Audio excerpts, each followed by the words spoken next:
Oh, yeah. Once again, not ready. Once again. What up? What up? I forgot to get a drink. You forgot to get a drink? Yeah. Oh, well. Oh, dude, that's a shame. Episode 97. That's a 7. Yeah, episode 97, up to 4K. If you have a monitor that does that, I think is what we're talking about here on the Mid-Geek Crisis. I do not. I don't think my monitor does 4K. I wouldn't know if it did. I don't think it does like 1K. High probability you have nothing in your house anywhere near 4K. I'm sure your TV does it, and you have it set to like the lowest potato quality. 720 Pi, baby. Doesn't matter. My eyes can't tell. My eyes can't tell. Your eyes don't see past 20 frames a second. No. Welcome to the Mid-Geek Crisis, everybody. Let's kick it off right.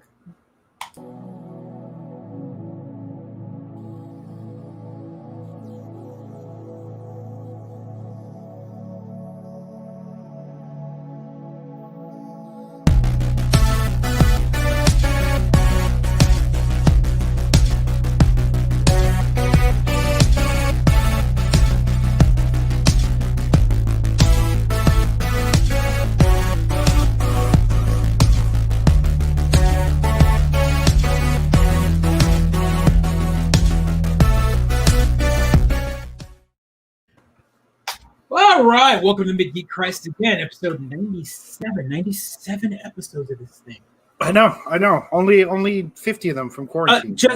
Only 50 from quarantine. I will say November 3rd is our 100th episode. Oh, that's very exciting. So, remember the 3rd of November. I'll be bringing it up. Yep. That's exciting. 100 episodes coming up. Hey, Daniel, thanks for jumping on. Thanks for enjoying that intro. That's all Joe all the time.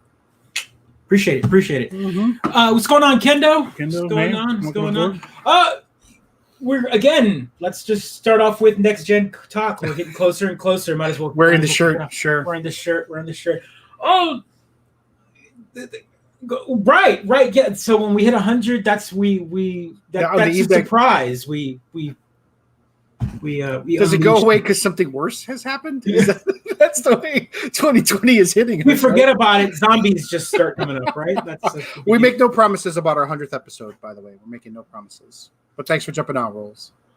So, if you didn't read the title of the episode, and this is just something that I wanted to bring up, have you been following? We have very little news this week, but there has been little nuggets of next-gen news that have come out, and there's been some weird kind of, I don't even want to call it controversy, but it's just, every time a new console comes out, or the console wars start happening. Sure. Nerds will nerd. Nerds will side with their companies of choice. They'll defend the Sony and Nintendo and Microsoft's honor, even though Microsoft's like, meh, we don't care. They'll die on the stake, for them. I just imagine them like diving on grenades. Oh my God. Billionaire, no, that's right. Like, must save the $1 billion corporation. Oh, that's so sad. And with that said, there's this there's been some early previews of some games that are coming out for next gen, right? And one of them is Dirt 5. Right, this is a driving game. Driving game, and the other one was Yakuza Like a Dragon. It's the next Yakuza game. And I guess the impressions are that people are they're like they look fine. They're not next gen enough. And I think we've had this conversation before on this show, and I think people are I wish I could get it through some of the people's heads that there's the gradual upgrade of graphics isn't we're there. As big. We're there. We're there. It's really up to the developer and the time to make it look good. A perfect example is the game that I've been playing right now since we're going to the next gen. Is I didn't finish God of War on PlayStation 4. Oh my gosh! I didn't get a chance to finish it. I was about halfway through it. And so I said, and I did that meme, right? I put it in, jumped into my save file, and I'm like, I don't recognize this place. I have no memory of this place, like totally like, where am I? What's going on? And so I said, you know what? Let me start over from the beginning. So I start the game over from the very beginning. I decided to put it on story mode, like the lowest difficulty, because I just want to get through it. I want to play the story. Absolutely. I'm not in it I just want to enjoy the story that is the God of War game. Which is, God, do you remember when we just put things on hardcore mode just to start off our gaming experience, and now we're like, I don't have any time for this. Some games I do that, like depending on the style of game. Like Celeste, I did that. Like I put it as hard as I could. Yeah, I'm like, might as well, right? And I was like, let's do this. This is going to be a long haul game. And there's tears coming down your face. The only problem I have with that game is my muscle memory goes away if I don't play it for about a week or so. Gotta play it forever. So then I jump into whatever level I'm in and I die like 150 times, and then I get it back, and then I start getting better. Yep. So God of War, I restarted it. And I'm playing this game, and I've got a PlayStation 4 Pro, I've got a 4K TV, it's got HDR on. You know, I'm set for that gen. You're top of the line. I'm top of the line. I've got the Dolby Atmos play. I'm sitting on the couch, and I'm like, this game looks fucking phenomenal. Mm-hmm. I can't imagine anything more. And so we are now. Then I started playing this 2 days ago. And I immediately Adam DJ Brett with the burn playing in dad mode. Right, playing in dad mode. That's totally right. Need that adult mode that reminds. I think developers should be doing that more often. They should be like, hey, if we're a story-driven game, if they see your save file has like a 2-month gap or whatever, a month gap or a week gap, it should go, hey, by the way, these are the quests that you've done, or this is what you've done. Scenes from the last season, in case you right. By the way, you know what game actually does a really good job of that? Outer Worlds, the kind of, I don't want to call it the Fallout knockoff by the developers that did Fallout. It was on Xbox Pass. Their quest journal is like little novels, so you can remember where you were, what step you were at, and everything like that. It's like refreshing to play a game that's just like that.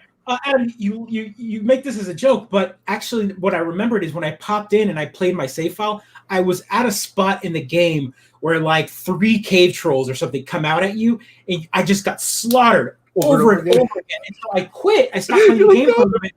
I'm done for this. And then I immediately hopped in and I realized, oh crap, I don't remember how to attack as Kratos in this game. It's different. It's not just walk up and hit a button. You have to you have an axe and you have your Leviathan shield. You have your Leviathan axe and shield. And there's just different moves. And then you control the kid. The kid has an actual action button where he fires arrows. Right. So I have no idea what's going on. So I was like, no, reset. So again, I was blown away by the graphics.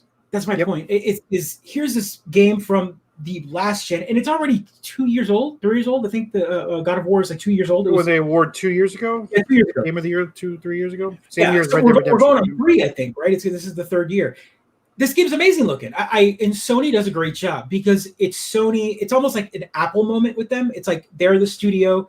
It's a first-party game. They know the intricacies of this engine, of this hardware. They can really bring it all out. Mm-hmm. Plus, they're on the 4th iteration, so really, it's all about continuing to polish the game, right? Right. They know like Assassin's Creed Origins is just right. Unless they immediately jump into a new engine. Like a good example for that one was, what was the first one on this past gen? The Paris one. Unity, and that one was on a brand new engine, and it was a mess. It looked fantastic. But it ran like crap. You know what? Everyone should go back and try it because after 6 months they patched the hell out of it. And it was great. They did. But I do remember the floating eyeballs. Yep, the floating. It was a disaster. But those are the growing pains of moving up to a big gen. The jump from PlayStation 1 to 2 was astronomical. Mm-hmm. From 2 to 3, we started going into the 1080p range. Things started looking defined. Really nice. Crisp. Everything is HDMI. Like you actually use an HDMI cord. PlayStation 2 didn't have that. You had the most you could do was component. I think I had to borrow yours, but yeah, probably. And then so the 4 were HDMI, full HD, 1080p. Mm-hmm. We're finally maxing out these TVs, and then we moved up right in the middle of the PlayStation of this current gen. We moved from 1080p to 4K. Right. Well, you moved. As in TV manufacturers started producing more of them. Right. And so as a kind of not a retaliation, kind of like oh wait a minute, we got to keep up. This was the first console generation where we got these mid-gen upgrades, mm-hmm. and the mid-gen upgrade allowed some of these games to play at 4K, not natively, but the game was being rendered at a lower res and then being put up on 4K on a 4K TV. Right. So we're getting nice, good graphics. The jump from this to the next one is not that big. Yes, there is some amazing tech, and I'm not saying that we're not going to be blown away. But I don't know what people expect. Lots of puddles. Lots of puddles. Lots of puddles. This is the question, right? Have we or will we hit the plateau where graphics can't get much better? There's definitely an uncanny valley we hit, right? We talked about it. We showed a little footage of it, I think, a week or two ago with NBA 2K, where for the first time, like they did that walkout with the players. They show the coaches and they show they get the sweat. But it's not even like fake looking. Like they got those multiple layers of skin where the light kind of does that arbitration, and it bounces in the pores and then comes back out, so it doesn't make it look plasticky. Like light absorbed surfaces look good, and that's where RTX is coming into play. That's where the natural lighting, the ray tracing, all that. That's what we're getting. That's what we're getting. That's the new tech. But I'm just saying. I remember being blown away by Star Fox polygons. Yeah. I mean, I'm a retro gamer, man. Like to this day, like I still get like goosebumps being able to pop in a game like Mario 64, which looks like a bunch of boxes at this point. I'm just like. When I make Minecraft 64, when I look at it on a new TV, nice and crisp, and I've done these mods that I like to do to make this, I'm like, that's amazing. Like this console, this is the best it can do. I'm now pushing, I'm like overclocking this pushing machine, the limits of the machine. And it looks great, and I'm happy with that. Like it's so. This was the same argument that people gave with the new Mario pack. They were like, "Why doesn't it look better? Why didn't we get a remaster?" And I'm like, "It looks great. Like, what do we want?" But I mean, like, people are going to complain. We're stuck in houses. We can't go outside. We got a lot to complain about. It looks fine, but feels amazing. It feels amazing. Like, and they got rid of load times. That's all I really need. So that seems to be the new tackle, right? So everything is moving to the SSD, the fourth. I don't get time to wait like 20 minutes for my games to load up now. Division 2 takes forever for me on my one. Dirt 5 was definitely one of those games that kind of got drug recently. They did these they did a whole preview on it. Digital Foundry did one, and they were showing that the game has a 4K 120 frames a second mode.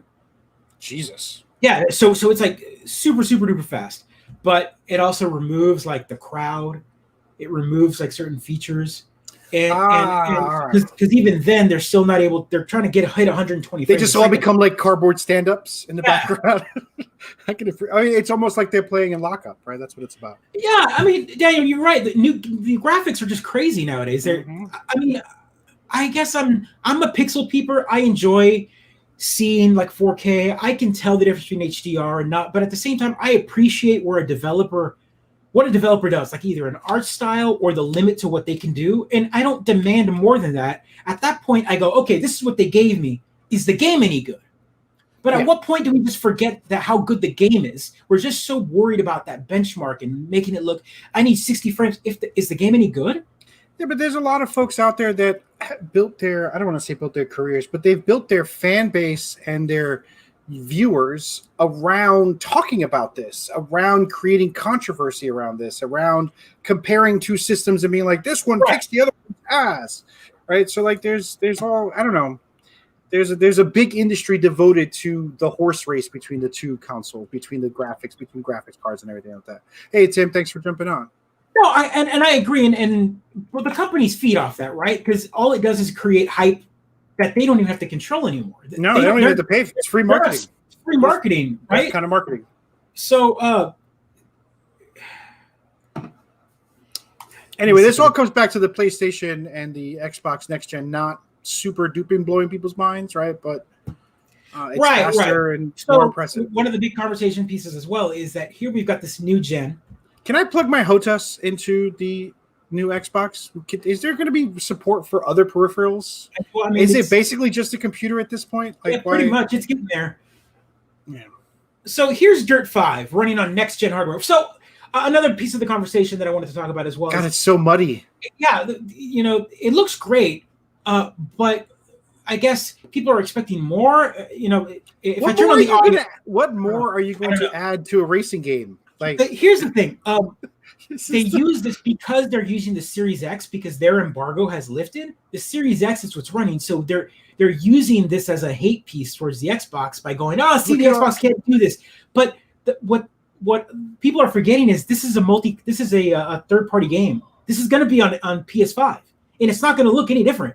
It's also multiplayer, right? So there's other people playing on the same screen, so they got to render all this, deliver it to you, send it back up, keep everyone sync. Sure. So that's Dirt 4. That's the old one. This is Onrush. It's another game made by Codemasters. Is this Dirt?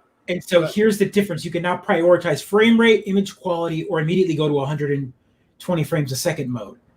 And so here's like this image quality one where you got the pieces of snow flying at you. Wow, and they're picking up snow as they're driving by. That's kind of cool, actually. That looks. Oh, it's going to look great. I mean, it's an arcadey style game. I mean, it's my second least favorite genre. Right. I know sports games and racing games are not your favorite, for sure. But it looks great. It looks great. I don't understand. I mean, also it's a racing game. I don't understand how much more we can get from a racing game. Like, I guess 120 frames a second is freaking phenomenal. But, like, as long as I'm not getting 30 frames. Like, racing games need 60 frames. I think if you don't have a racing game in 60 frames, it feels slow. Like, I can understand that. Mario Kart is 60 frames a second. Yeah, old ones feel slow, for sure. Right. So I'm just like, I'm trying to think of why you need this to look better. And then I'm like, well, with streamers and video games as a form of entertainment, it's got to look good like this, right? It's got to also... It's got to drag people in to watch your streams and watch your show or watch your gameplay. That looks gorgeous, too. That's Project Cars 3. So that's, again, and this is Dirt 4. So they're really showing, I mean, the audio is basically these are older ones telling you that they look great. So where have we moved on? And this is next gen. So now look, the dust is less, like it's not as, like 4 actually looked a little better than this one. 4 look a lot cleaner, yeah. And the dust flaps back there don't look right. If I'm honest with you. Yeah, no, agreed. So I can understand maybe like when you're comparing to the old gen, like where they at. Mm-hmm. But at the same time, like this is also the first game of a next gen, and they're using whole new hardware. Like, come on, I don't. Oh, but you can also make your own tracks. Wow. This is all stuff. This is all a genre I have no idea anything about. Yeah. And then Rolls, on the contrary, if there's an amazing game out there with terrible graphics, it's going to get dragged for that. I don't know. There's a lot of amazing games out there. They might get dragged for a little bit, but as long as it delivers gameplay, I feel like there's a little bit of especially in the indie community, right? There's forgiveness if your graphics aren't 100%. I mean, like look at a game like I'm trying to think of a game that had. Yeah, that's a really good game. How come we haven't gotten another isometric style racing game like that? Give me a game that was all graphics and no gameplay. Anthem? Like, wow, straight to the gut on that one. But yeah, I think you're right. I think like Anthem was like it looked pretty, but like I hated the gameplay. Like the moment they gave me that Iron Man flying, I'm like, yep, this is cool looking. And now it's done. Now I'm done. No, I'm done. You're there. So there you go. It didn't have the right gameplay. There's a few of them like that. I think, another one. Here's a hot take. I know there might be some fans in it, but Final Fantasy 13. The first one on the 360 and PS3. I don't need those folks to come after us. I really don't. That was a game that looked pretty. I thought the gameplay was horrid. I thought it was like one of the worst. Like it's one of the least memorable Final Fantasies that I can remember. There you go. See, like that's an interesting. I think if you There's a few out there. There's a few out there, right? There's a few Transformers style video games where it's all special effects and not much plot. You go in there with popcorn. Adam, we have never gotten to the Final Fantasy. There is no Final Fantasy. I mean, they announced 16 at the Sony event recently. It looked great too. So it looked great, but it's all about. There's a lot of games like that. I mean, there's a lot of games that prioritize the look over the actual. I mean, to be honest with you, not all of the Assassin's Creed games are winners. I'm a huge fan of the series. I mean, I think they're good. I think they're great, but not all of them have been winners. Like not all of them have been like stellar mechanics. Like part 3. Part 3, yeah. I was like, he's gonna say 3. I'm gonna say 3. That's it. Rolls. There we go. Rolls. Yep, you had it. Oh, here we go. Your turn. Yep. Red Dead horse testicles come to mind, Stanley. Right? Red Dead Redemption. At least for me, part 2. I agree with you. Deliver a very game satisfying loop to if we want to talk about games that might have been like overhyped and maybe loved too much because they're too big to fail. Red Dead, I think, is one of them. Yeah, I think loading is terrible on that game. I think mechanically the control of the character is cumbersome. I think there's a lot of pointless gameplay additions that just are there. Like you mean like opening grates as Batman on Arkham? Is that your favorite one?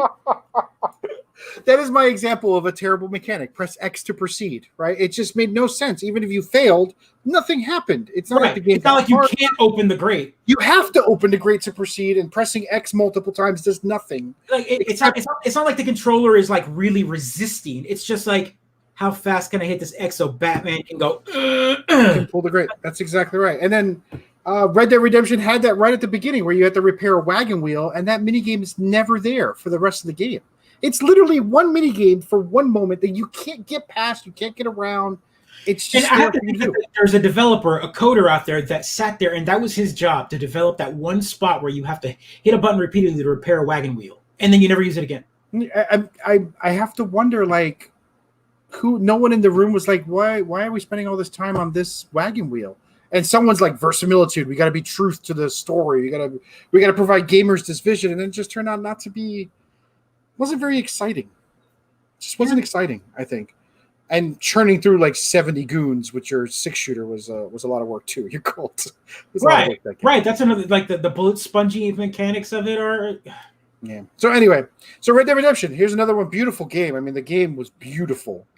It just didn't deliver that gameplay. Man. So yeah, next gen is here, but I'm hearing that these games are no, and I feel like Microsoft is really jumping the gun by showing all these games, but that's because Microsoft is also kind of in a vulnerable spot because none of the games are their first party next gen game. Yeah, they're having to have third party developers that are going to release either a game on their system or to show off. Did the Xbox both versions sell out? Yes. No, don't get me wrong. Shits. Why? No, it's just nobody is in trouble here. These are billion-dollar companies that will proceed to make $1 billion. They're going to be all right. And I think Xbox is in a good position in that they're offering a service. They're bringing gamers into their walled garden like Apple did, right? This is what Apple's done. They bring people into the walled garden, and once you're there, it's very hard to leave. Yeah. Harder to leave is exactly right, because today was Apple announcement day. It was whole new hardware, and let me pull that up. We're gonna do like a minute on this because Apple hardware. It's another announcement. I think the biggest thing, right? What's the biggest news? It's the best iPhone since the last iPhone, right? It's the best iPhone since the last iPhone. There you go. Get your wallpapers with the price tags. I will say without ranting, I think Adam and me were watching this back and forth in chat, and he saw the announcement and he saw the rant coming, and I'm not going to do it. I will say, looks like Riot Games / Tencent paid Apple a ton of money to have an exclusive League of Legends game on iPhone. Well, they got to have something where they don't have Fortnite, right? Right. Shots fired, right? I like how they announced that they were like Apple announced it like the biggest game, the most downloaded game, the most watched game in the history of video games, League of Legends, which they do hold the record for all of that, but it's at the same time like it's not the biggest game anymore. But nobody's playing any of these games anymore. I mean, these are the hardcore toxic communities, right? I mean, well, how does it feel for you to have Apple? It's weird. Apple used to be like the hipster cool, and now they're merging with League of Legends, which is not. So money talks. Money talks every time. Again, iPhones. Same type of conversation we can have about graphics plateauing, everything kind of plateaued. What more do we need on a new phone? Like, yes, cameras are going to get a little bit better incrementally, longer battery life. So we got a front camera, a back camera. I need side cameras. No side cameras on this one. Disappointed. As a matter of fact, old is new again. If you notice the design, it looks very iPhone 5, iPhone 4-esque. It's now got the chamfered edges, no longer the rounded edges. Yep, it looks like old phones. Very nice. And Rolls, about their time, been due for an upgrade for about a year, and decided to forgo the 11 and wait for this. Can you guess what version iPhone I have? Let's put a poll up. Let's poll the audience. What version iPhone does Cautious have? That's it out there, and there we go. What else we got? We got some Star Wars. Should we talk about Star Wars Squadrons? Who's playing? No, here we go, Daniel. Hold on, let's answer this question real quick. So let me pull this up real quick. Is there 6 or 7? There are a few models now. So we now have the iPhone 12, which is essentially 2 models. They all have 5G, and there is a smaller one, and then the mini. So there's now a 4.7-inch iPhone again. So there's a 12 and a mini, a 12 mini. A medium size. This one is a medium size, right? Like it seems big, but it's actually medium. This is the mini, and then the Pro models have look at this guy have a medium and a large. Basically, it's the Pro and the Pro Max. These are the larger ones, right? Yes, the 6.1 inch and 6.7 for the folks who like to bend their phones in their pockets. That's right. That's right. Right here. There we go. It's the large ones. So yeah. So I am getting burned in the chat, by the way, just for the record. Just for the record. He does have a BlackBerry. Whoever called that out, you're actually wrong. He's got a Palm Clio with a 3G card in it. I'm still using my Nokia. I haven't had to charge it in 7 years. All right, it's the best phone. Don't you crank it? Is there a hand crank on it? Plan is $8 a month.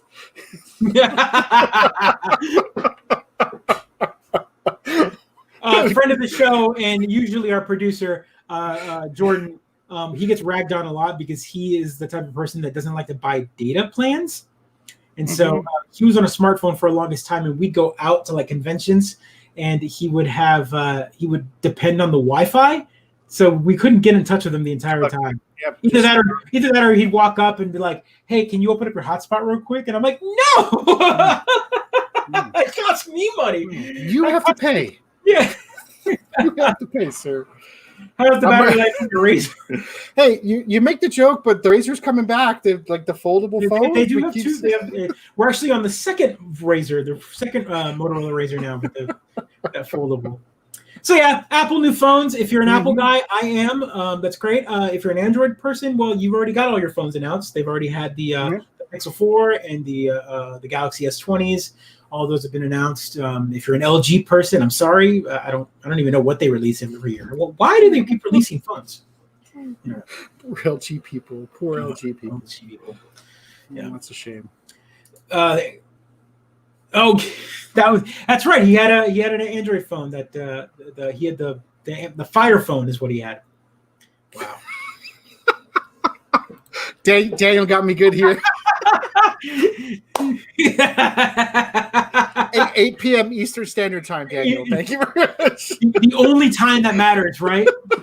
Eastern time. No one cares about any other time. No one cares about any other time. That's the default time, right? That's the most important default time. So what do you I love it. That's fantastic. Have folks been playing Star Wars Squadrons? I've been playing the hell out of Star Wars Squadrons, right? Playing the missions, playing with folks. It turns out I'm actually a terrible pilot. I am awful at it. I'm the guy on the screen that's just spinning or turning around or rocking into things. What is it? Is it Polygon or Kotaku? Which Kotaku has just a great. I'm like, oh, this is me. This is how I play the game. Yeah, just like play. You're like, yeah, right into the bridge. Just right into the bridge. Every day, all the time. Apparently, there's a whole community. People are complaining about it as folks are ramming into. Wait! Stop the presses. Gamers complaining. We've got a theme. We've got a theme today for our show. But it's a lot of fun. If you're not playing Star Wars Squadrons, give it a try. It is 5-on-5 matches. I can't believe that this is like week 3 that we've talked about an EA game that is I know. Basically telling you to go buy, but for $39 and no, there isn't even a DLC button anywhere in there. Like there isn't a. And there isn't deep.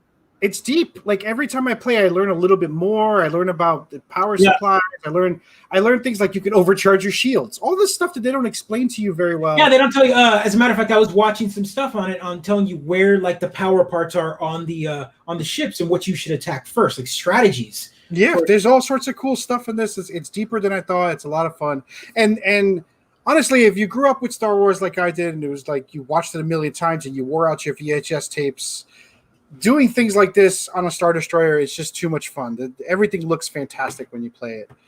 Give it a whirl, folks. I just play with us. It's fantastic. So he's one LG phone person. Fair enough.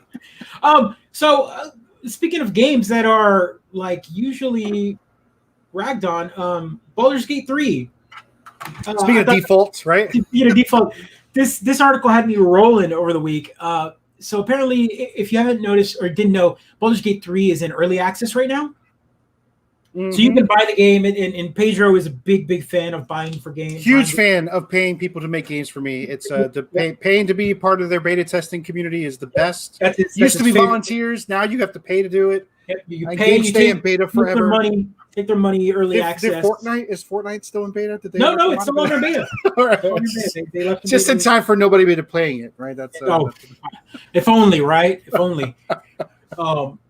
No, but so Baldur's Gate 3 is in early access right now. But one of the cool things is their character creator. It is deep. Yeah, I guess eyes, horns, all the stuff is so deep. Do. But the best part was that people were posting up screenshots on Twitter and whatnot, and the developers were like, I mean, that'll tell you that right there. Stop being so basic. They were so disappointed. They were like, we gave you, like, look at all these shades of like skin tone. I mean, let's see if we've got more screenshots of this. Where are the screenshots? To it. There you go. So that character that we saw there was basically Johnny Default. Johnny Default. People were creating characters that look exactly like that. They were like, "Oh, great! You've created the Fallout guy Default." Come on, everybody! You can play a demon in Dungeons and Dragons. Why would you play Johnny Default? A lot of skin colors there. This is oh my gosh! It's so funny. These games, you spend like 16 hours designing your character's face, and then you never see it for the rest of the game, right? No, actually, I think Baldur's Gate is in third person. It's not Skyrim style where you're just like two arms. So what do you spin around the camera so you can see your face every so often? Yeah. I mean, this is third person. Like cameras will turn around. I mean, you'll get it. So this isn't Skyrim. This isn't like a turn-based game like the original Baldur's Gates where you could pause the action and control all your characters. I honestly haven't seen any gameplay for this game. All right. Just the character creation. You haven't gotten past the character creation, is what I'm hearing. Oof. Chef's kiss. Jerry Falwell Jr. is all about paying to be beta. That joke's got a lot of levels there. Wow. Yeah. What's that? ES6. E6. I'll pull it up. Elder Scrolls 6. Elder Scrolls. Yeah, absolutely. Bring it on. I'm wondering. So, do you think we're going to get that exclusive to Xbox? And if Skyrim's any indication, won't it be on every single system ever made? But it is Bethesda. Yeah, we're gonna get it. We're gonna get it everywhere. Why would they not? Do you think Microsoft? So is Microsoft going to be the bigger studio and go? Yeah, we own this, and yeah, it hasn't been announced for any consoles yet, but here you go, PlayStation. You can have it too. I think. Yeah, why not? Do you think it's a big enough game that'll get people to move consoles? I don't think it will. So Chris says yes. Chris says yes, it will be on PlayStation. I mean, I want to believe it does. Like, I think Microsoft. We have on this show we have talked how Microsoft it is a studio now. It is a service. No matter what Microsoft gets the VIG. Every time Microsoft Studios comes up on a PlayStation game, I think like an angel gets their wings. A fairy gets their wings. It's like. That's like just for that alone is going to be because you and I both know we're going to get Minecraft on a PlayStation 5. Yeah, we have to, and it's going to be cross-play compatible no matter what Sony says. And we already have Tokyo Ghost. Anywho, that game, the Tokyo game that's coming out, that's Bethesda. Microsoft already bought them, so you know that you're going to get a Microsoft Game Studio logo before. Why would you say no to money? That's the weird thing, right? Like maybe a short-term exclusive and then you launch it on other systems. But why would you say no to selling your games on all the systems you can put them on? Xbox and Switch exclusive. So Daniel says it's going to be Xbox Switch exclusive, and of course PC. You're not going to get a Bethesda game like Elder Scrolls. Oh no. ES6 is going to be on the PC, right? For sure. I mean, the mods alone. It's got a mod, right? Modder's got a mod. 2 weeks into the game, we got to have naked characters, right? That's what's important to us in the Elder Scrolls series. I install those patches before I do the install. You hack their servers so you can pull. Does Microsoft really need the money? So no, they don't. No. But so we can talk about this in a game fashion where who's winning the console wars. Like Sony won the PS4. They sold more consoles. And the Switch is, churning out the systems left and right. Xbox is in third place technically, but with them establishing themselves as hey, we have Game Pass. Hey, you can buy this and play it on a PC. And hey, a lot of these games that we have are not going to be on multiple systems. Mm-hmm. Honestly, I would think that Microsoft is now. It's not about them needing money. It's about constantly generating that income, making sure that investment. What was it? $7 billion? I mean. Not saying that they need to make it back, but that war chest took a small ding. Let's make it back somehow. I also think it buys goodwill, right? Like if you're pretending to be the council for gamers, you're not going to shaft a small portion of your gaming community by not giving them a game on their console, right? You're going to give them the games everywhere they want to play. It's going to be a bigger, are they going to set the precedent that exclusivity is no longer a thing? Because what's going to happen? How much would that make PlayStation folks rage though? Right? They wouldn't, because they're just going to use it as fodder. Like, why would I even buy an Xbox when I could just play it on this and play it on that? I guess. Isn't that the argument here? I guess that's the argument. I don't know. Joey says he just wanted one of my faces plastered on your video. There you go, Joey. There you go, Joey. Delivered. We aim to please here at the Mid-Geek Crisis. Welcome aboard. Yeah, Chris, they don't need the money, but money is always good, right? Well, their shareholders do, right? They're billionaires. They need more money. Yeah. Capitalism. But yeah, I mean, I would do that in a second. Game Pass on the Switch in a second. I think it's coming. I'd pay the extra $5 or $8 or whatever they want, and suddenly my Switch can play all my games. I don't see why not. I don't see why it's not happening. We already know it runs on Android. We know the hardware that Android phones can do it. We know that the Switch is pretty much like a big Android device. Like, I mean, heck, you can run Android on a Switch if you know how. Mm-hmm. The hardware in it is strong enough to run xCloud. So I guarantee you, Nintendo is talking with Microsoft, and there's going to be download the service and you can play xCloud. So basically, that makes Nintendo have a console where you can play your Mario game, and then someone says, "Hey, come and play Destiny or whatever," and they immediately flip over and you flip into your and you never have to leave the Nintendo Switch. Yep. But your money's still going to Microsoft. That's going to sell a lot more Switches. Yeah. I don't see why it wouldn't happen. I mean, I love this, Chris. Could I see Microsoft giving PlayStation users the shaft? Yes, you can. Yeah. I'm just going to tell you, I feel like the PlayStation users gave themselves the shaft by not buying an Xbox. And again, the guy with the PlayStation shirt, I love all of them. But the conversation, if this is your first time watching our show, we've been having this conversation where Sony has really been they are not the giving type. They are not the giving tree anymore. They really played that role early on in the PlayStation 4 by saying, "Oh, look, we're consumer friendly for the players, this and that." And then as soon as they saw those million consoles sold right after the holidays, they're like, "And we're done. PlayStation 5 development, let's go." Because they stopped giving anything when it came down to service. They didn't give us backwards compatibility patches. Instead, they were like, "Here, play this PS Now thing where you pay us and you can stream the game, and it doesn't run very well, but we're not going to update it anyway." Literally pick any of the episodes we've played in the last 20 episodes and you'll catch one of these rants. Right? Yeah. So Sony, while I love to death, and like I said, I was playing God of War. I'm playing God of War, and I think that was the game of the generation for that. One game of the year. Right? One game of the year. I just honestly like the PlayStation console. I turn it on. I play their exclusive. I'm done with their exclusive. I turn it off and I go to my PC, my Switch, or my Xbox, because that's where I can play my third party game better. I think it runs better on the Xbox. Xbox Live is friendlier for online play. You get the Chivos, you got your friends on the Xbox. I think achievements are better than trophies. I think the trophy system is a mess. They just upgraded the trophy system recently to like a new numeric value because they thought it looked too low.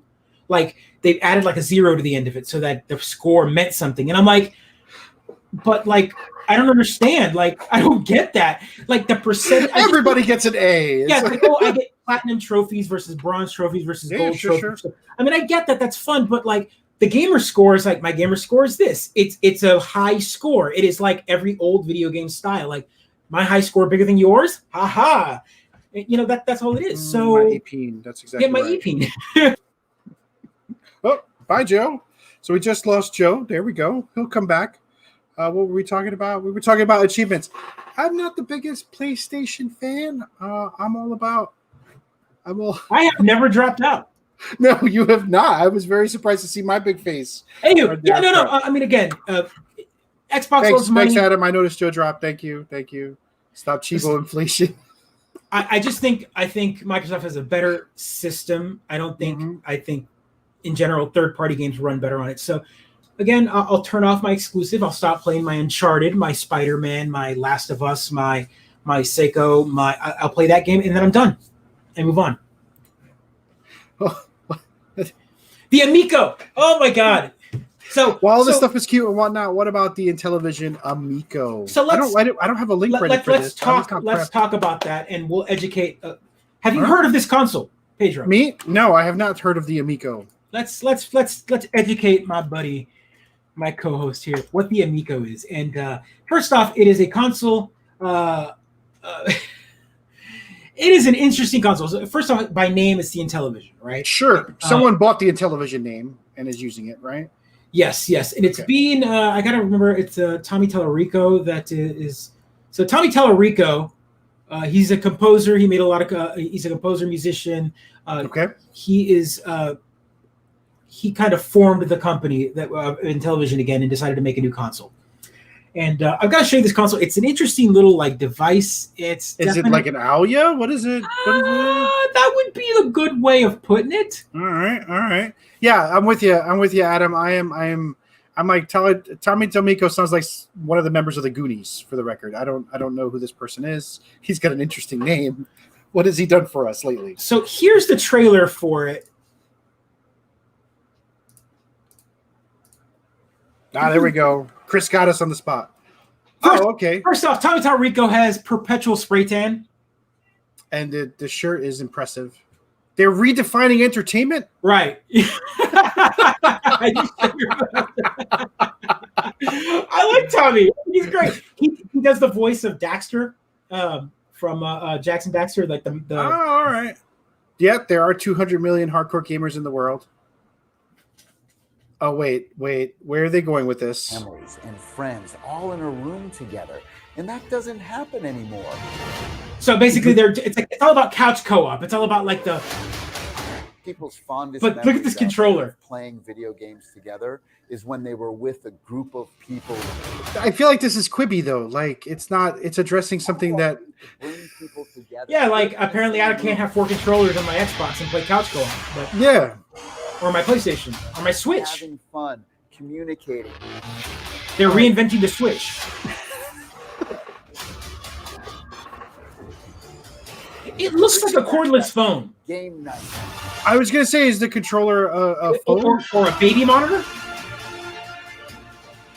And you know what it looks like? It looks like the old iPods. Yeah, that's what it looks like. Okay, yeah, a lot of buzzwords. Playing games. By the way, this was their Gamecom trailer. When did this drop? August. That's the magic. But they've been talking about this for about a year and change. With the Intellivision. Okay, yeah. But notice all games are exclusive. Having fun. United once again. But does he not know I can't have people over because of the coronavirus? I don't what? What couch co-op are we doing? I can't have anybody over my house. Chris, okay. Hold on, we're going to talk about that. I like your optimism here. I want it to be fun. Coming 10/10. So I think this date got pushed, didn't it? Did it just is it already out? Did I miss it? This trailer was for August this year, and I think it got pushed. Okay, all right. So let's talk about this. First off, Chris, more power to you if you believe it's going to be awesome. I don't know what they're bringing to the table. Their idea is here's this console, it's meant for couch play, but I'm nothing he said is something that I can't do with any of the consoles I have now. I mean, just look at a picture of your controllers. I have 2 kids. I play party games with them all the time. I played Overcooked. I played and not saying that some of these Intellivision properties are going to be cool to be brought back, but they're just game development games. Anyone could what engine are they using? They're using any open engine, and they could just port that to an indie title. Is it going to be $35? Because then it might be worth it as a curiosity, right? No, it's not. What is the price on the Amico? Hold on, Amico pre-order. I want to Couch co-op at the drive-in. No, And then not Amiibo. Even Google's like, what? Amiibo? I'll wait till COVID's... So they didn't even spend any money on search engine optimization. Good for them. With them to play G and race to pick Odd Job instead. Yeah, see, this is... maybe. Well, if it had GoldenEye, maybe it might be worth it. So, okay. So let's talk about this. No, it looks like an iPod charging station. Sorry. Dude, it looks like a baby monitor. It looks like I leave that base station and it charges my baby monitor and I can look at my kiddo while he's crying in his crib. Here's, but now don't get me wrong. The wood grain one is classy as F. I would buy that one. What? You're such a sucker. Yeah, no, totally. So here's what you get. You get if you pre-ordered this, you could choose one of the colors. But it looks like you only get 2 controllers.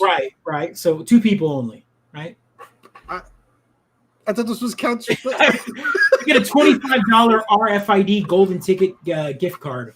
That's great. So I can wave it in front. You group it and you get stuff. You get an exclusive lenticular card, signed by Tommy Tallarico. Oh, that's awesome. 25% off promo code, and rock out with, again, I will tell you this, one of the exclusive games for Tommy Tallarico's Amico is Earthworm Jim. Okay. So we get a new Earthworm Jim that is exclusive to the Amico. No other system is going to get this, apparently. All right. I love it. It is $250. Holy shit. So for $50 more, I can buy a Switch. I mean, I guess 60. I mean, okay, $100 more, I can get a nice Switch. Thanks for joining Specialization. Dude, Adam said the same thing. Hey, let's not knock it. It is classy wood grain.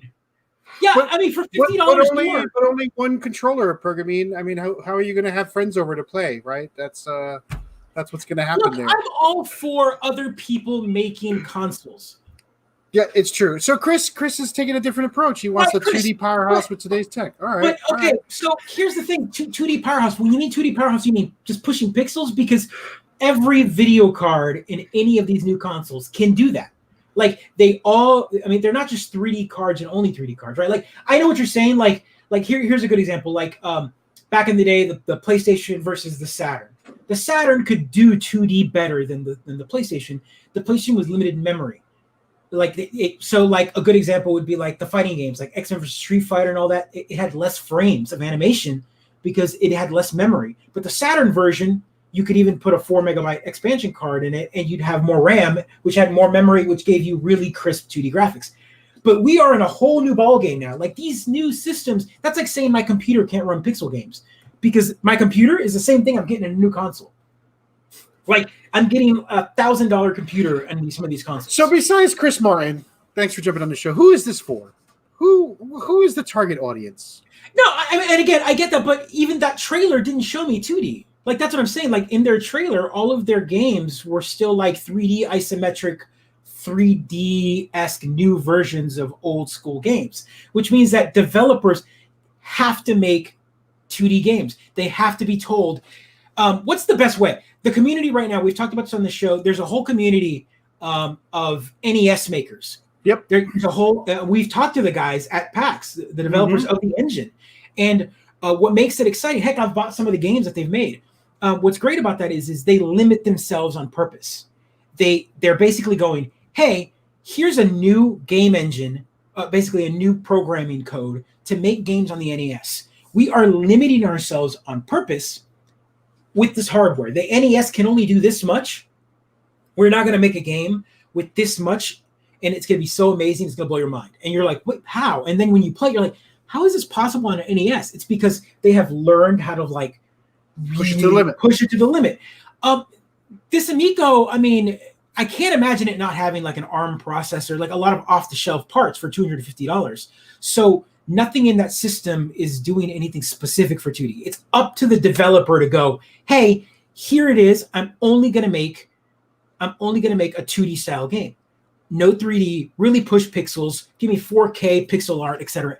But you can then, once you make that game and you've spent all this time on this game, I'm going to be like, well, wait a minute.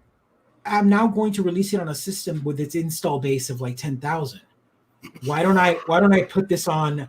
Why don't I put this on like on the Xbox Game Pass or the PlayStation Store or the Switch that's got a couple million people that might play this game? Mm-hmm. So like that's my problem. And the ambition is that I want small companies like this to make it. That's why I bought the Aoya. Yep, I bought the Aoya too. I bought the Aoya. We wanted that because we were like, I love that Towerfall. Their entire premise was like, hey, here's a game system that's it's limited in power, but it's open source enough that anyone can make a game. Do whatever they want with it. Yep. And so here it is, and that's how we got a game like Towerfall, which eventually got ported to other systems because it wasn't making money. I mean, Tommy must have played the Aoya because there was a lot of fun couch co-op games, and because the Aoya was compatible with every controller, it was easy to get 8 people in a room, right? They bring their PlayStation, they bring their Xbox, we were all playing together. So there's a lot of cool games on there that was fun. Maybe that's what they're going to do here. Right, and all of its games are exclusive. But that's also kind of like there's got to be some contractual going, hey, if my game doesn't sell this amount, I'm not going to spend 3 years of my life and money and my own savings probably to pump out a game for a console that might fail. And I'm stuck to a contract there's got to be some sort of like, hey, if you don't meet this amount of sales within amount of time, I'm going to Steam. I'm going to Steam. I'm going to Epic. I'm going to all these other stores. Mm-hmm. That's the problem. Chris, I want this to succeed. I'm not ragging on it. I want competition is good. And the idea of it being open, but we've seen this before. And I think specialization is overrated, sums it up, right? Looking at the Aoya and some of the others, it doesn't look like they learned any of those lessons. The Aoya came out at a time where the indie craze wasn't there yet. Sony, they were right ahead of that curve. They were right ahead of it. And then all of a sudden, what killed the Aoya wasn't people not interested in it. It was the fact that Xbox, Sony, and Nintendo were like, oh, by the way, we're just going to open up smaller independent studio branches. We're going to allow other people to buy our dev kits. We're going to have these, the Xbox ID Pass or the Xbox ID program where any developer can download the SDK for Xbox and make games for the 360. And did we not get an entire renaissance of indie gamers making gorgeous games for the Xbox and for the PlayStation? I mean, how many? I play more indie games on my Xbox than I play actual third party. I don't want to rag on the Amico, but the Aoya was $99 and $30 for a controller, right? That's the right price point for an experimental sort of thing. The other one's $250, and I'm like, that is a lot of money with the next gens coming out. I mean, that's a lot to ask. Talk about it. I mean, $150 can get you an NVIDIA Shield, which has got a powerhouse of a video card in it. It's got Android on it. You get a game controller, an actual game controller, not a weird. But do they look like Zunes? No, they do not. So there you go. I'm out. Correct me if I'm wrong, but has there been much competition with what led a video game crash? Yeah, I mean, so we've got 3 elephants in the room right now, but honestly, it's 2 elephants and one like weird one that dances around the room, right? Like the Nintendo weird one. Is the weird one to the Switch? Is that Switch. It does whatever it's like. Even the 2 big ones are like, we don't worry about Switch. Switch does whatever it wants to do. We're not competing with the Switch. We're not competing. It's got a whole different place. And yeah. And yeah, Stadia. Daniel Olderkamp mentions the Stadia. Yeah. Stadia, we talked about it last episode, right? With the Amazon Luna and the Stadia. So now we've got these 2 systems that want to release games. But all they're doing is playing PC versions of these games. Mm-hmm. Like on a cloud-based service and then pumping it through their like pipe. So like that's the dangerous part is you're making a system that's going to have its own SDK where programmers have to write games specifically for your console. And if it doesn't sell, that's time and effort. As a developer, that's like a system. I'm like, I just spent how much? How long did I just write this game for? And you're not going to let me, it's exclusive to your system that doesn't sell? I'm like, unless it's going to sell. It's going to sell. Yeah. I want it to. $49. I think $100, $110, I might try it in 5 or 6 months, right? Hardware is hard, yeah. And weird experiments are great, and this is all out there. I wish Tommy well. I wish Chris well. I hope the community grows. It's just a tough time. I think to drop. I think we have learned that right now hardware, even the big boys, Microsoft, Sony, and even Nintendo, were like, we are spending way too many years developing new consoles. We need to stop that and pull it back a bit and go, what's already out there, and then let's take off the shelf parts, because that's what everyone did. Let's be honest here. Xbox and Sony both went to AMD and we're like, what's your next chip that you're coming out with? Okay, we want that. We're going to put that in a box, and we're going to add some special, specific calls for Sony, and that'll be our system. But it's just an AMD Zen 3 in a box. It's the Xbox. Right. It's essentially that. It's still great. It's great. I mean, it's fantastic, but it's the operating system. It's the ecosystem that matters. Because in 5 years, we're all just going to be building our own consoles anyway, right? That's what's going to turn into. We're just going to buy off-the-shelf Xbox parts and subscribe to the Xbox service. It's going to be awesome. If they redid the industry model they made, I don't think they can ever make hardware profitable. There's too many people like me who buy it and expect to get 5, 6, 7, 8 years out of it, right? It's not like, it's weird. Like, it's not like Apple phones where people want to do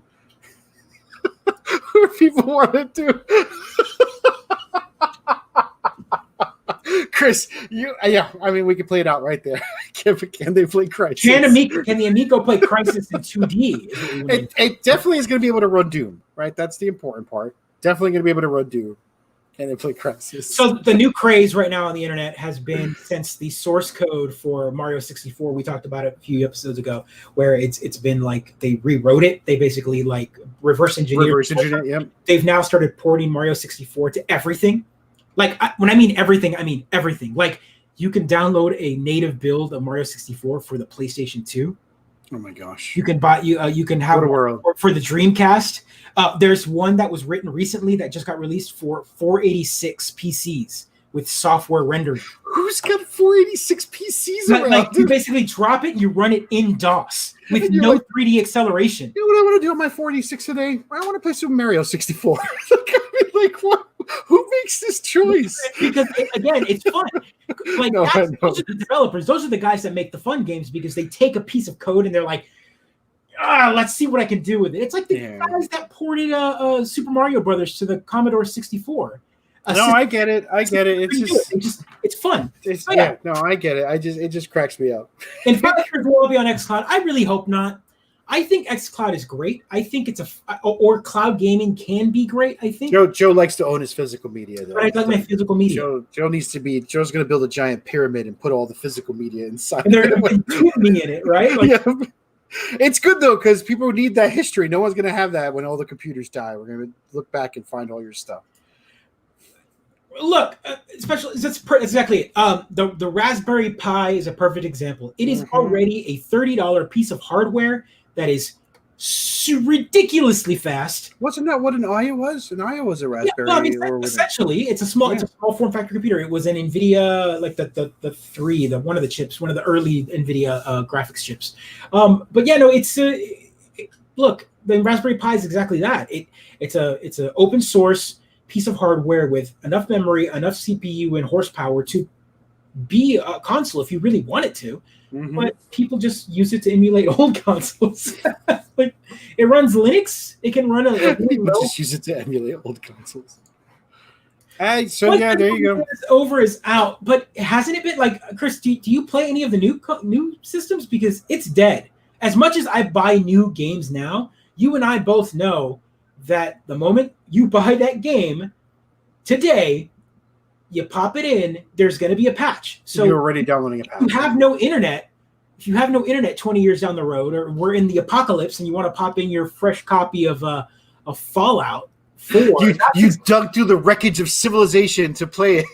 You pop in your disc and it's going to be like this thing that crashes constantly. Or you're going to be like, this isn't the game I remember. Oh, that's right, because they added like 50 gigs worth of like improvements on it later.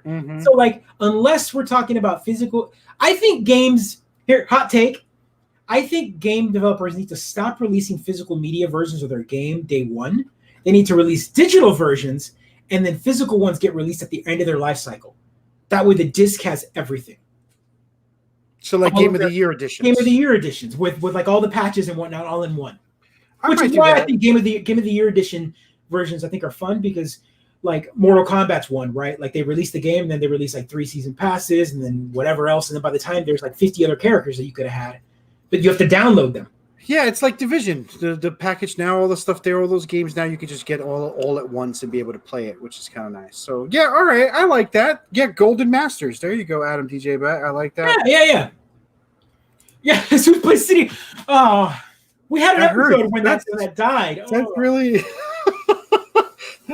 That was like fun episode 10 or 11, right? Yeah, early on. We talked about the death of City Heroes. Seeing a community just die, like the lights go out. But can we guarantee that physical media mindset will never be taken out with the box? Snap by Carrot. Yeah. It's funny because Chris here, Chris is a buddy of mine, and he's one of the moderators at the Dallas Retro. He's one of the admins at the Dallas Retro Gamers, and the whole group is retro, right? So they're all about physical media and collecting right now. The conversations in the channel in the group have been very much like how much you're selling this for, how much this is worth right now because of COVID. All these games are like going up in value, like astronomical. Really? Oh, dude. I was having a conversation with a buddy that's also in the group today, and I was saying, hey, do you have a Super Nintendo? Because random person, he goes, actually, no, that's one system I don't have right now. And I go, well, you should pick one up. He's like, no, you don't want to pick one up right now. I'm like, why? He's like, because of COVID, it's gone up in price. And I'm like, how much? Chris is the founder. There you go. He is the founder. Props, yeah. So I was like, wait a minute, how much is the Super Nintendo going for right now? And immediately I popped to eBay. It's like $150 for a system that was like, I think $40, $50, $60 a year ago. Like I think I sold mine for like $60 or sold one for like $60 with like 2 games and 2 controllers. So I feel like I always sell off my stuff before they all shoot up in price. That's my luck when it comes to that sort of stuff. When I sold my Magic the Gathering cards. Oh yeah. Cards that I sold for $100 are now worth like $1,000. Every collector of anything kicks themselves because I'm always like, if I just held down to it a little bit longer, and then it'd be worthless, right? And then it'd be worthless. For me was I sold off I had a Sega CDX. It was a system about the size of a portable CD player that was about this fat. It was portable, and it had battery port in the back for like 6 batteries. And it played Genesis games and Sega CD games, but it was portable. It had a headphone jack. Like it was portable. Anywho. But it was like a fat box. Like a Switch, though. A Switch is pretty big now. It was just a big honking system. Yeah. I sold that thing for, at the time, it was like $60. I was like, ooh, $60. Go look at the price of a CDX right now. It's like nothing makes you want to turn your stomach when you see one go for like $300 and you're like, oh. And that's like low end. So that's been one of my like holy grails to kind of pick one up again to put on my try and get it back to put it on the shelf. But I don't want to pay more than what I sold it for, right? So like it's like a garage sale hunt. Like find someone that might have it. That doesn't know the value of it. Sure. I get it. If I was look up the Famicom Mini, did those go up in value? Look at And now we're talking about retro game buying, as we always wind up on the Mid-Geek Crisis. Thanks for jumping on. We do have. Did that go up in value? I don't understand. Joe's like, sell. Wait, are we talking about the Mini, like the Nintendo Classic that got released? I guess I'm confused. I didn't know that. I didn't even know there was a Famicom Mini. Oh, don't they just call those Game Boys? The Famicom Mini, oh crap, yeah. No, Adam. Your Ford Pinto is never. Yeah, they've gone up. They've got up over $100 to $150. It's I think they were $60 when they came out. There you go. Yes, that's awesome. Good for anybody who hoarded them. Here's one for you. The price of this game.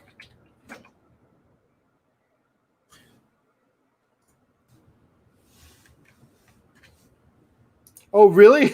I don't understand why that's so much. It's a good game, but holy cow. And that's low. Sealed and boxed, it's like $1,200. That is cuckoo bananas. Who would pay? We had a conversation in the group about Little Samson. It's a game it's an NES game, one of the last games that got released. I think with box complete, it goes for about $1,200. Oof. I should look through the few boxes left I have of games and see if they're worth anything. I doubt it. You pay them to get rid of it?